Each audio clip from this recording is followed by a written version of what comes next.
अगर आप लोगों को मेरी वीडियोस अच्छी लगें तो इस लाल सब्सक्राइब के बटन को दबा दें और साथ ही इस बेल के आइकन को भी प्रेस कर दें ताकि मेरी आने वाली हर नई वीडियो का नोटिफिकेशन आप लोगों को मिलता रहे।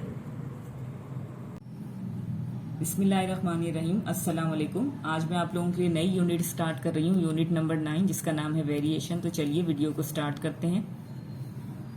आज मैं आप लोगों को जो है वो एक्सरसाइज 9.1 का क्वेश्चन नंबर 1 और 2 एक्सप्लेन करूंगी। ठीक है, तो क्वेश्चन नंबर 1 है आपके पास, विच रेशियो इज ग्रेटर। ठीक है, देखिए यहाँ पर आपसे क्वेश्चन नंबर 1 में जो है वो रेशियो के हवाले से बात की जा रही है। तो सबसे पहले जो है वो यहाँ पे एक डेफिनेशन आपको नजर आ रही होगी रेशियो की। तो हम रेशियो को डिस्कस कर लेते हैं कि रेशियो एक्चुअली होता क्या है। तो it is the relation of one quantity to another of the same kind. ठीक है, एक ही तरह की दो या दो से ज्यादा क्वांटिटीज का कंपैरिजन या रिलेशन जो है वो आपके पास रेशियो कहलाता है। ठीक है, दो या दो से ज्यादा क्वांटिटीज का मवाजना या उनका आपस में ताल्लुक जो है वो रेशियो कहलाता है। ठीक है, it is usually written as, आमतौर पे देखें इसको जो है वो इस तरीके से लिखा जाता है। ठीक है, यहाँ पर जो क्वांटिटीज आपके पास हैं वो क्वांटिटीज जो है वो टर्म्स कहलाती हैं इस रेशियो की। ठीक है, ए और बी जो है वो आपके पास इस रेशियो का टर्म कहलाएगा और ये फर्स्ट टर्म आपके पास जो है वो एंटीसीडेंट आप इसको कॉल करते हैं और सेकंड टर्म जो है वो आपके पास कॉन्सिक्वेंट कहलाती है। ठीक है, रेशियो को जो है वो अगर आपने फ्रैक्शन फॉर्म में लिखना हो तो आप उसको इस तरीके से जो है वो फ्रैक्शन फॉर्म में लिखते हैं, ए अपॉन बी फॉर्म में। ठीक है, तो चलिए क्वेश्चन की तरफ चलते हैं। यहाँ पर आपसे जो है वो पूछा जा रहा है विच रेशियो इज ग्रेटर। तो दो रेशियोज जो है वो आपको यहाँ पे दिए जा रहे हैं, आपने बताना है कि इन दोनों रेशियोज में से जो है वो कौन सा रेशियो जो है वो बड़ा है दूसरे से। तो देखिए सबसे पहले जो है वो आपको जो भी रेशियो यहाँ पे दिया हुआ है 5:6। ठीक है, तो आप जो है वो उसको क्या कर लेंगे, सबसे पहले इस दिए गए रेशियो को जो है वो फ्रैक्शन फॉर्म में लिख लेंगे। तो इसकी फ्रैक्शन फॉर्म होगी आपके पास 5/6। ठीक है, और इसी तरीके से दूसरा रेशियो आपके पास जो है वो 11:12 है। तो इसे भी आप लिख सकते हैं 11/12 करके। अब देखें आपको पता कैसे चलेगा कि इन दोनों रेशियोज में से जो है वो बड़ा कौन सा है। तो थोड़ा सा यहां पर आप रफ वर्क कर लीजिएगा।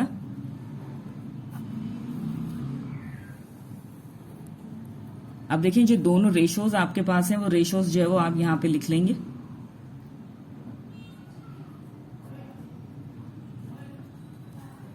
अब देखिए यहां पर आपने क्या करना है, जो डिनोमिनेटर्स हैं इनका आप एलसीएम ले लेंगे। ठीक है, तो इनका एलसीएम क्या आ जाएगा आपके पास 6 और 12 का।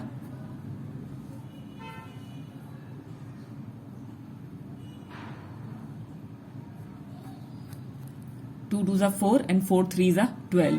ठीक है, तो 12 जो है वो आपके पास यहां पर इनका एलसीएम आ गया। ठीक है, अब देखें एलसीएम जो है वो मैं कई दफा आपको जो है एक्सप्लेन कर चुकी हूँ किस तरीके से जो है वो आपने इस न्यूमरेटर की वैल्यू को जो है वो फिल करना होता है। देखिए यहाँ पर जो है वो डिनोमिनेटर में आपके पास 6 था, 6 के टेबल में 12 कब आएगा 2 टाइम्स। तो इसी 2 से जो है वो आप इस न्यूमरेटर को मल्टीप्लाई कर देंगे तो 5 2 आ जाएगा आपके पास 10। और यहाँ पे देखें बीच में कोई प्लस माइनस का साइन नहीं है तो आप इस तरीके से कॉमे का सहारा ले सकते हैं। ठीक है, अब देखिए यहाँ पर आपके पास 12 है तो 11 1 से क्या हो जाएगा 11। ठीक है, तो आपने जो है वो यहाँ पे जब इसका एलसीएम लिया तो एलसीएम लेने के बाद जो है वो आपके पास कुछ ये कंडीशन आ गई। तो अब आपके पास क्या हो जाएगा कि ये देखें 5/6 था। ठीक है, ये जो देखें रफ वर्क में आपको नजर आ रहा है, तो 5/6 जो है वो क्या हो जाएगा, उसका रिजल्ट आपके पास हो जाएगा 10/12। तो यहां पर आप इसको इस तरीके से लिख सकते हैं कि 5/6 जो है वो इस एलसीएम के अकॉर्डिंग जो आपने यहाँ पे लिया है।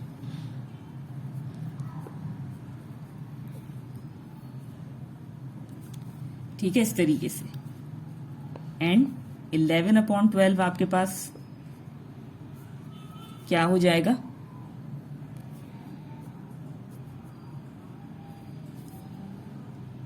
ठीक है, कुछ नहीं करना आपने, जस्ट आपने दिए गए रेशियोज को फ्रैक्शन फॉर्म में कन्वर्ट करना है। जैसे ये फ्रैक्शन फॉर्म में आप यहाँ पे इसको लिख लेंगे तो फौरन आपने जो है वो रफ वर्क करना है। तो रफ वर्क में आप इसको इस तरीके से लिखेंगे क्योंकि बीच में जो है वो प्लस या माइनस का साइन आपके पास नहीं है, तो आप इस तरीके से एंड शो कर दीजिएगा। और जब आप एलसीएम लेंगे तो एलसीएम लेने के बाद जैसे फर्स्ट टर्म को आपने सॉल्व कर लिया, बीच में आप कॉमा डाल के सेकेंड टर्म को भी इसी तरीके से सॉल्व कर लेंगे। उसके बाद जो है वो इस तरीके से 5/6 के इक्वल आपने कर दिया 10/12 और 11/12 के इक्वल हो गया ये सेकेंड। ठीक है, तो अब आप इजीली देख सकते हैं कि इन दोनों में से जो है वो कौन सा आपको जो है वो रेशो कौन सा रेशो जो है वो आपको बड़ा लग रहा है। तो ये देखिए, ठीक है, 11/12 जो यहाँ पर आपको नजर आ रहा है, इट मीन्स कि इन दोनों रेशोज को जो सवाल में दिए गए थे आपको, इन दोनों रेशोज का रिजल्ट आपके सामने है। तो इस रिजल्ट के अकॉर्डिंग जो है वो आप यहां पर अपना आंसर लिख सकते हैं। सो दिस,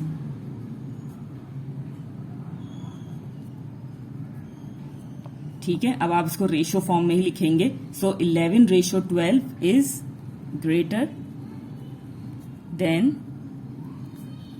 5/6, ठीक है। ये आपका आंसर हो जाएगा। ये दोनों रेशो जो है वो आपको यहाँ पे दिए हुए थे, ठीक है। ये फ्रैक्शन फॉर्म में है, इसलिए मैंने इसको जो है दोबारा रेशो फॉर्म में लिख दिया। तो 11/12 इज ग्रेटर देन 5/6, ठीक है, इन दोनों के रिजल्ट्स को देखते हुए। नेक्स्ट है आपके पास सेकंड पार्ट।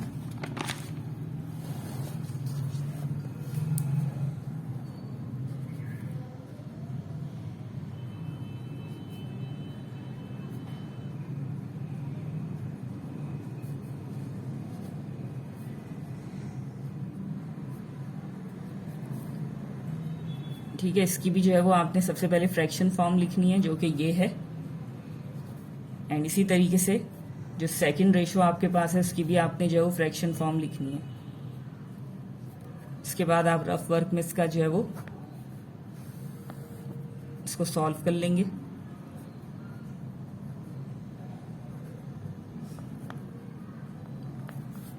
ठीक है, यहां पर भी आपने क्या चीज करनी है, इन दोनों का जो है वो एलसीएम लेना है। तो एलसीएम जब आप लेंगे तो क्या आ जाएगा आपके पास, 27 एंड 45।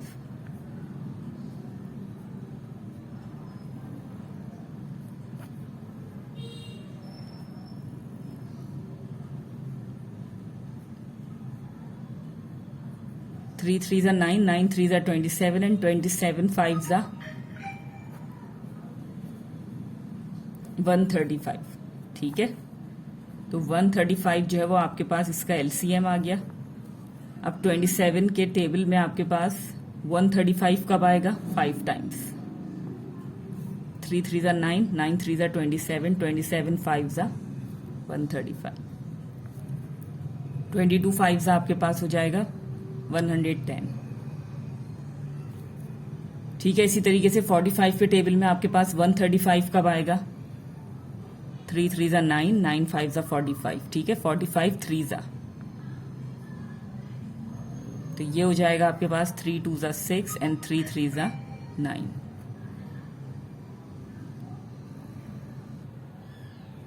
ठीक है, तो आपके पास जो है वो एलसीएम लेने के बाद ये रिजल्ट आ गया।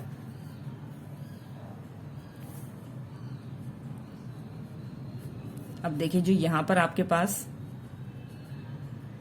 ये फ्रैक्शन था, इसका रिजल्ट आपके पास है 110/135, ठीक है। एंड इसी तरीके से यहां पर आपके पास जो दूसरा रेशो है, उसका रिजल्ट आ रहा है ये, ठीक है। तो दोनों रिजल्ट्स आपके सामने हैं। तो आप देख सकते हैं कि यहाँ पे कौन सा रेशो जो है वो ग्रेटर है, ठीक है। तो 1/10/135 ये जो है आपके पास ग्रेटर होगा यहाँ पे, ठीक है। तो आप जो है वो यहाँ पे रिजल्ट लिख देंगे। सो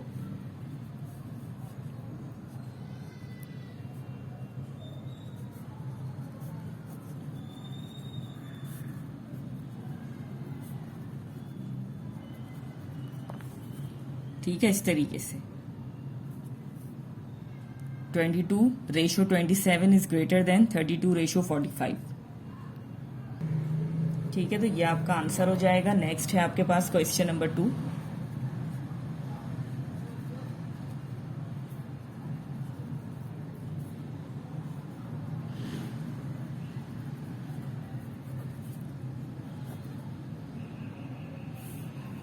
ठीक है, find the ratio compounded of. अब देखिए, यहां पर आप गौर से देख सकते हैं, ये इसका फर्स्ट पार्ट है,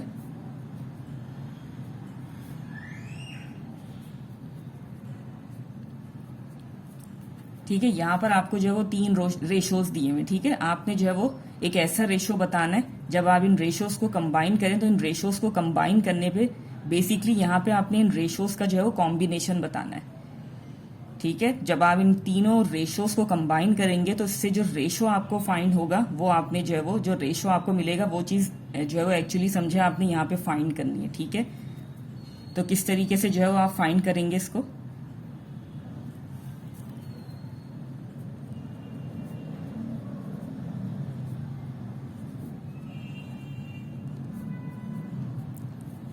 देखिए, अगर बहुत सारे रेशोज आपको जो है वो एक साथ यहाँ पे दिए हुए हों, ठीक है, और सवाल इस तरीके का हो कि find the ratio compounded of, तो ये चीज़ जो है वो आप किस तरीके से फाइंड करेंगे। देखिए, अगर हर रेशो को आप इंडिविजुअल देखेंगे तो ये आपके पास जो है वो एंटीसीडेंट हो जाएगा और ये आपके पास जो है वो कॉन्सिक्वेंट। ठीक है, तो जब आपने जो है वो इस तरीके का रेशो फाइंड करना होगा या इन रेशोज का कॉम्बिनेशन आपने जो है वो फाइंड करना होगा, तो किस तरीके से आप फाइंड कर सकते हैं। तमाम एंटीसीडेंट्स को जो है वो मल्टीप्लाई करेंगे आप और तमाम जो है वो कॉन्सिक्वेंट को आपस में मल्टीप्लाई करेंगे। ठीक है, तो देखिए यहाँ पर आपके पास जो है वो एंटीसीडेंट है फर्स्ट रेशो का 3, सेकंड का है आपके पास 7 और थर्ड का आपके पास जो है वो 15। ठीक है, इसी तरीके से आपके पास जो कॉन्सिक्वेंट है वो है 5 फर्स्ट का, सेकंड का है आपके पास 9 एंड थर्ड का आपके पास है 28। ठीक है, अब इन रेशोज को कंबाइन करने पे आपके पास जो रेशो आएगा वो इस सवाल की रिक्वायरमेंट है। तो देखिए ये क्या हो जाएगा, 5 1 = 5, 5 3 = 15, क्रॉस में इस तरीके से कैंसिलेशन हो रही है तो वो आप कर देंगे। 7 1 = 7, 7 4 = 28, 3 1 = 3, 3 3 = 9 एंड 3 1 = 3, 3 1 = 3। ठीक है, सब आपस में जो है वो इस तरीके से कैंसिल होने के बाद जो आपके पास रिजल्ट बचेगा वो आपने लिखना है। देखिए यहाँ पर आपके पास जो न्यूमरेटर में बच रहा है वो है 1। ठीक है, और डिनोमिनेटर में आपके पास बच रहा है 4। अगर आप इन सारे रिजल्ट्स को मल्टीप्लाई करेंगे तो 1 1 = 1 एंड ये हो जाएगा आपके पास 4 1 = 4। ठीक है, तो जो रेशो फॉर्म में आप इसे लिखेंगे आप किस तरीके से लिखेंगे, 1:4। तो ये आपके पास जो है वो रिक्वायर्ड रेशो था इसका।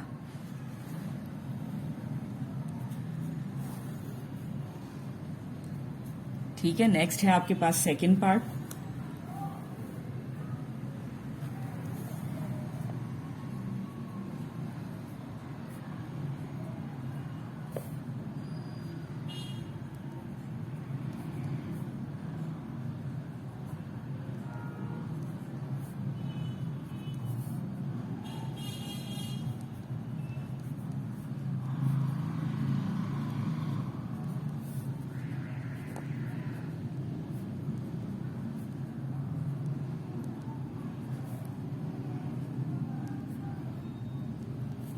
ठीक है, यहां पर भी आप इसी तरीके से लिख लीजिएगा, ये ए है ये सी है।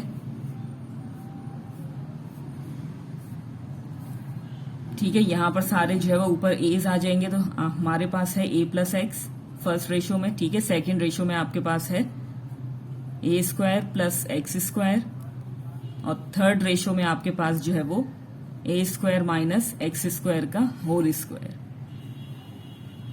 अब इसी तरीके से जो है वो कॉन्सिक्वेंट आप लिख लेंगे।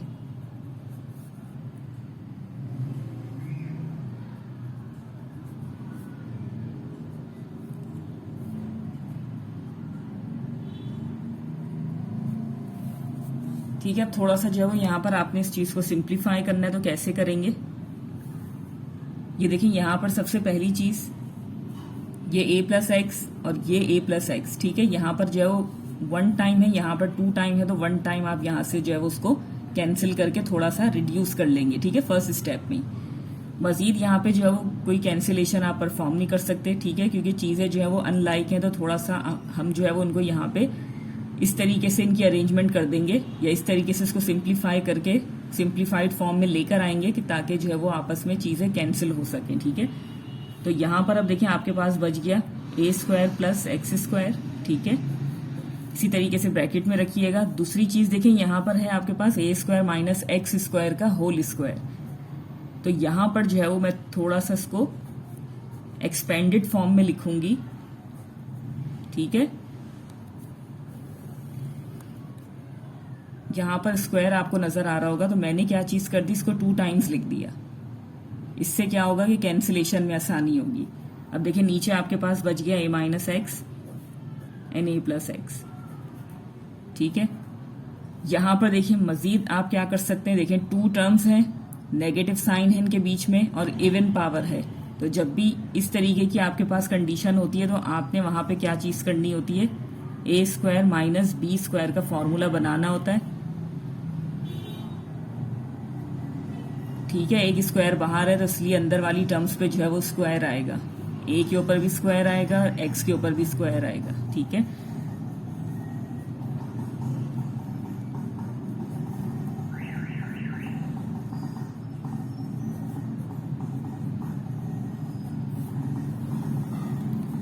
अब देखें इन्हें गौर से देखिएगा, A minus B and A plus B is equal to A square minus B square.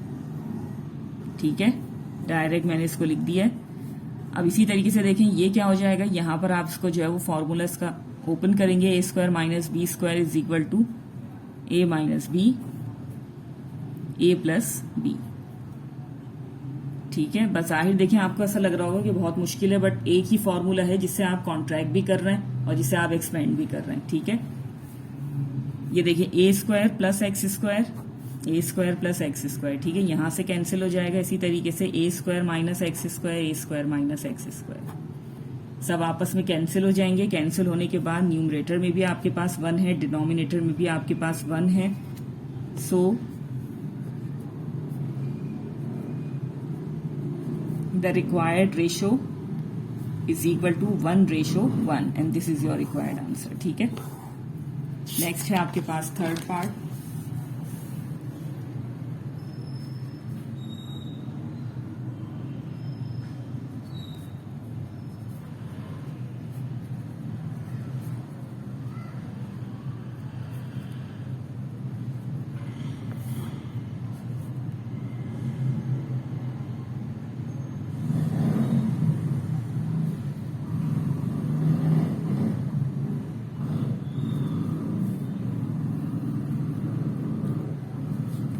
ठीक है, यहां पर देखिए आपके पास 2 रेशोज हैं। फर्स्ट है आपके पास 2a रेशो 3b, उसके बाद आपसे बात की जा रही है and the duplicate ratio of 9b square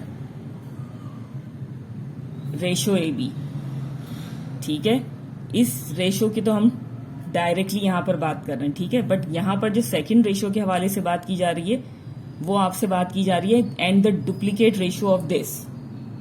ठीक है, दिए गए इस सेकंड रेशो का डुप्लीकेट रेशो से जो है वो आपने इसको कंबाइन करना है। ठीक है, इससे कंपाउंड होगा वो ये जो आपके पास सेकंड रेशो है इसके डुप्लीकेट रेशो से। ठीक है, तो सबसे पहले आप यहां पे क्या करेंगे, सिंपल आपके पास ये रेशो है,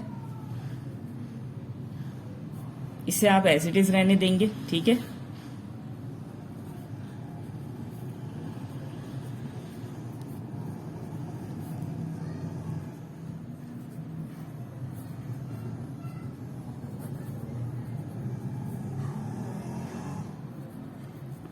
फर्स्ट रेशो आपने जो है वो यहाँ पे एज इट इज लिख दिया। अब सेकंड रेशो का डुप्लीकेट रेशो होगा तब आप जो है वो सवाल को आगे सॉल्व कर सकते हैं। तो यहाँ पे जो सबसे पहली चीज हमें निकालनी होगी वो है ये इस चीज का सेकंड रेशो का डुप्लीकेट रेशो। ठीक है, and the duplicate ratio of 9b square ratio ab is equal to, देखिए जब भी आपसे डुप्लीकेट रेशो के बारे में बात की जाएगी तो जो भी आपके पास दिया गया रेशो है, ठीक है, ठीक है। अब देखें यहाँ पर आपने अगर डुप्लीकेट किसी भी रेशो का डुप्लीकेट रेशो निकालना होगा तो आप किस तरीके से फाइंड करेंगे, ये देखिए यहाँ पे जो भी एंटीसीडेंट आपके पास है यहाँ लिख लेते हैं इसको, इसी से जो है वो आपने दोबारा इस तरीके से मल्टीप्लीकेशन इसके साथ शो करनी है।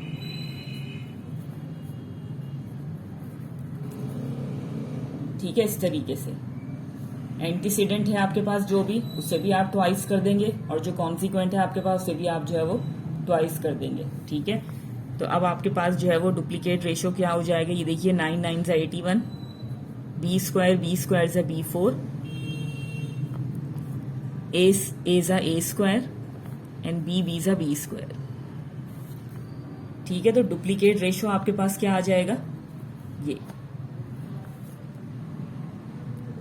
ठीक है, अब आपने क्या चीज करनी है, इस फर्स्ट रेशो को इस डुप्लीकेट रेशो के साथ जो है वो आपने कंबाइन करना है। ठीक है,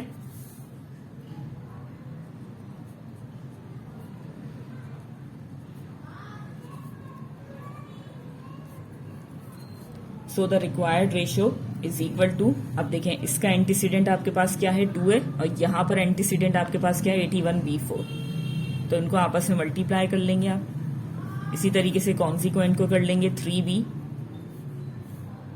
A²B²। ठीक है, अब इन्हें आपस में आप मल्टीप्लाई कर लेंगे तो ये क्या हो जाएगा 81 2 ज़ा 162 AB4। इसी तरीके से नीचे क्या आ जाएगा आपके पास 3, थोड़ा सा ऑर्डर में लिख लेंगे, A पहले लिख लेंगे। ठीक है, A², अब B कितने हो जाएंगे आपके पास B3। ठीक है, इन सबको आपस में आपने मल्टीप्लाई कर लिया, मल्टीप्लाई करने पे आपके पास ये रिजल्ट आ गया। अब देखें ये जो है वो 3 के टेबल से कैंसिल हो रहे हैं, 3 1 ज़ा 3, 3 5 ज़ा 15, 3 4 ज़ा 12।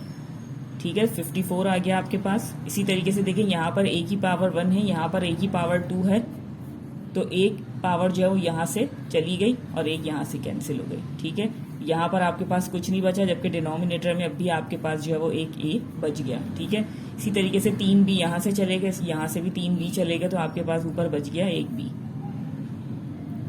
ठीक है, तो ये फ्रैक्शन फॉर्म में है, तो रिजल्ट आपके पास क्या आ जाएगा